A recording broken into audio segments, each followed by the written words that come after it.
নিজের দুঃখের কথাও কাউকে বললেন না, সুখের কথাও কাউকে বললেন না। কথাটা একটু শুনতে আপনার কাছে অন্যরকম লাগলেও একটু ভিতরে গেলে আপনি নিজেই বুঝতে পারবেন। আপনি নিজের মনের দুঃখ কষ্ট সহ্য করতে না পেরে হালকা করার জন্য যাকে বলছেন, মনে রাখবেন আপনি তার কাছে কিন্তু কোনো না কোনো ভাবে একটু ছোট হয়ে যাচ্ছেন।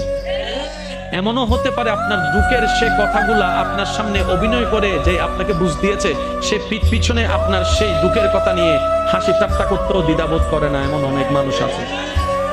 আপনি যাকে দুঃখের কথা বলে মনকে হালকা করার চেষ্টা করছেন, আপনার দুঃখের কথার সে দুঃখটা সে বুঝবে না, কারণ তার সাথে তো সেটা ঘটেনি। সেজন্য আপনাকে 3 মাস 4 মাস 3 বছর পরও হয়তো আঙ্গুল তুলে দেখাই দিতে পারে, সে কথাটার কথা দিয়ে খোঁটা দিতে পারে। কথা বলেন ঠিক না? দুঃখের কথাও মানুষকে বলে শান্তি নেই। এবার আপনি বলবেন ভাইয়া সুখের কথা কেন বলবো না? আমি বলি কি ভাই, দুঃখের কথা শোনালে যেরকম মানুষ দাম দেয় না, সুখের কথা শোনালে মানুষ বদনজর লাগাইয়া সেটাও নষ্ট